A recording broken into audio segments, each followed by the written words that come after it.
بسم الله الرحمن الرحيم عم يتساءلون عن النبأ العظيم الذي هم فيه مختلفون كلا سيعلمون ثم كلا سيعلمون ألم نجعل الأرض مهادا والجبال أوتادا وخلقناكم أزواجا وجعلنا نومكم سباتا وجعلنا الليل لباسا وجعلنا النهار معاشا وبنينا فوقكم سبعا شدادا وجعلنا سراجا وهاجا وأنزلنا من المعصرات ماء ثجاجا لنخرج به حبا ونباتا وجنات ألفافا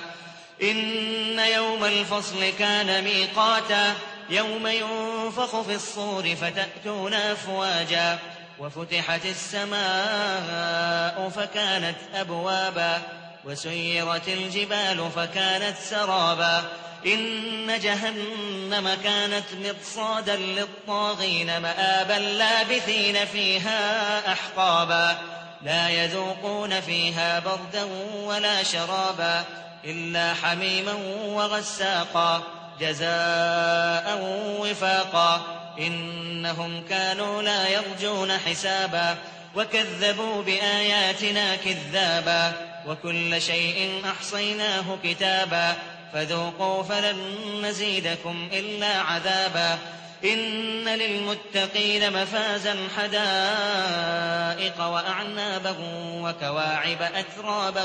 وكأسا دهاقا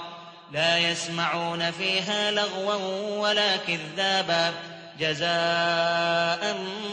من ربك عطاء حسابا رب السماوات والأرض وما بينهما الرحمن لا يملكون منه خطابا يوم يقوم الروح والملائكة صفا لا يتكلمون إلا من أذن له الرحمن وقال صوابا ذلك اليوم الحق فمن شاء اتخذ إلى ربه مآبا إنا أنذرناكم عذابا قريبا يوم ينظر المرء ما قدمت يداه ويقول الكافر يا ليتني كنت ترابا